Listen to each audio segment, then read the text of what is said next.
Assalamualaikum warahmatullahi wabarakatuh. Nama saya Fala Fatur Ahmad dari kelas IPS MIPA 5. Pada zaman dahulu hiduplah seorang perempuan cantik bernama Dayang Sumbi. Dia memiliki seorang anak laki-laki yang diberi nama Sangkuriang. Keduanya tinggal di sebuah rumah bersama dengan seekor anjing setia yang selalu menjaga ibu dan anak tersebut. Tak ada yang tahu bahwa Dayang Sumbi sebenarnya adalah seorang dewi kayangan, dan anjing bernama Tumang tersebut adalah suaminya. Dayang Sumbi dan Tumang dikutuk oleh dewa karena sebuah kesalahan. Mereka harus turun ke bumi. Dan tinggal sebagai seorang manusia dan seekor anjing. Keduanya menerima dan menjalani hukuman tersebut dengan lapang dada. Sangkuriang muda sangat gemar berburu. Saat berburu, ia selalu ditemani oleh Tumang. Mereka berdua sangat cekatan dalam memburu mangsa. Tumang mengejar rusa, babi hutan atau kelinci hingga mereka tersudut. Lalu Sangkuriang menombak hewan buruan tersebut. Hampir setiap hari selesai berburu, keduanya membawa banyak hewan untuk dimakan atau dijual. Pada suatu hari, Sangkuriang pergi berburu lagi dengan Tumang. Anak muda itu melihat seekor kijang dan ingin memburunya. Ia memberi perintah pada Tumang untuk menyergap kijang tersebut lalu mengejarnya. Setelah mengendap-endap agar tak ketahuan, Tumang segera mengejar mangsanya. Namun ternyata kijang itu berlari sangat cepat, jauh lebih cepat daripada kijang lain yang pernah mereka buru. Sangkuriang yang ikut mengejar dari belakang terengah-engah kehabisan napas. Setelah beberapa lama, ia sampai di pinggir sungai dan melihat Tumang sedang mengendus-endus kebingungan. "Tumang, di mana kijang itu? Apakah kau kehilangan jejaknya?" teriak Sangkuriang dengan nada kesal. Tumang hanya bisa menyalak kijang itu meleset sebagai anak panah, karena anjing tersebut tak mampu mengejarnya. Air sungai membuat perciumannya melemah. Dia tak dapat mengendus jejak kaki kijang untuk mengetahui ke arah mana hewan itu berlari. Betapa marahnya Sangkuriang. Dia sangat menginginkan kijang itu, dan mereka sudah berlari demikian jauh untuk mengejarnya. Kau ini bagaimana sih?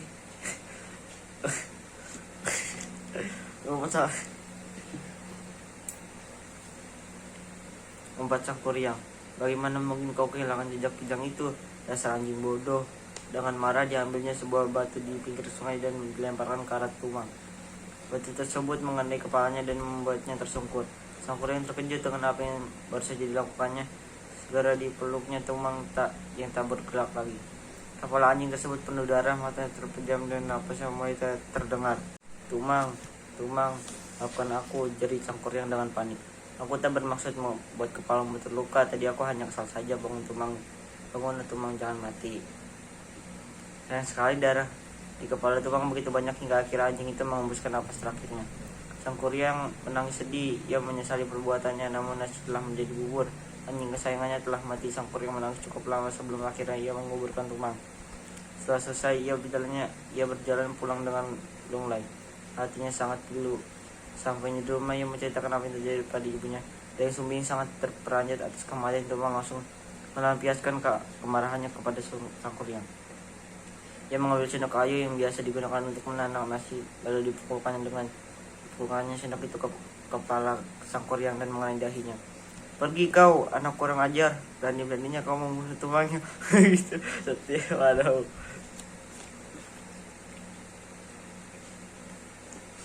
Setia padamu. "Tapi ibu, pergi kau, jangan pernah kembali lagi." Dayang Sumbi mengusir anaknya dengan penuh kemurkaan. Sangkuriang pun meninggalkan rumah dengan dahi terluka dan hati yang pedih. Ia berjalan tak tentu arah menuju kemana saja kakinya melangkah. Berkelana dari satu daerah ke daerah lain, bertahun-tahun Sangkuriang berkelana.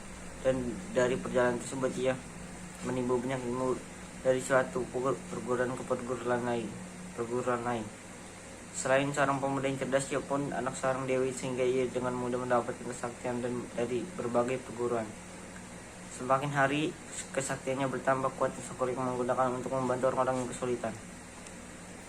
Hingga suatu hari Sangkuriang sampai di sebuah desa. Sebenarnya desa itu adalah desa kelahirannya, namun Sangkuriang tak mengenali karena ada begitu banyak perubahan di sana.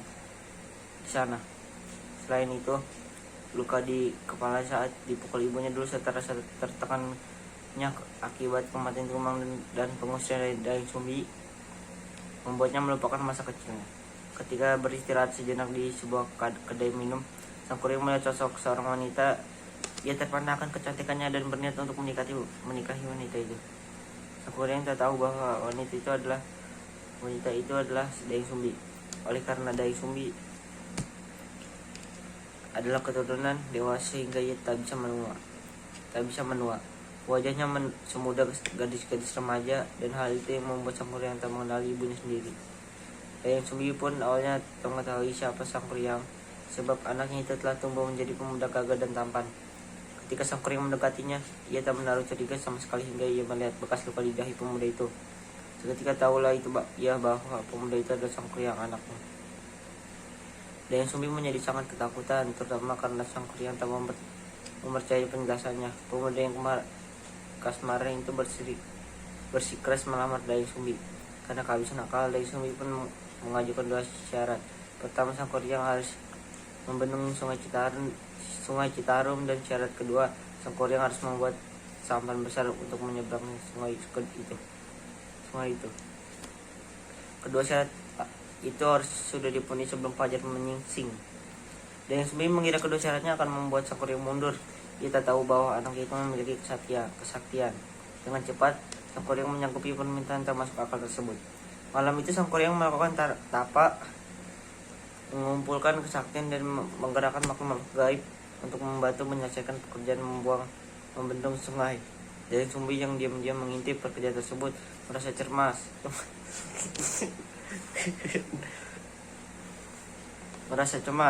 Bagaimana jika Sang Kuryang berhasil menyelesaikannya? Tak mungkin aku menikahi dengan anakku sendiri.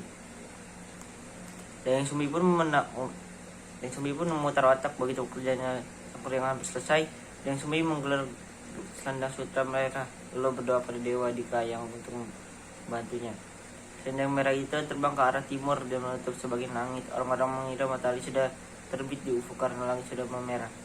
Sang Kuryang terkejut dan tak mengira pagi datang lebih cepat dari pikirannya. Ia pun segera mengetahui bahwa hal tersebut adalah Dayang Sumbi yang tak ingin menikah dengannya. Karena patah hati, Sang Kuryang menjadi marah. Ia mengamuk menjebol bendungan yang dibuatnya. Air bendungan menerjang dan mengakibatkan banjir bandang. Penduduk desa ketakutan dan berlari mencari tempat aman.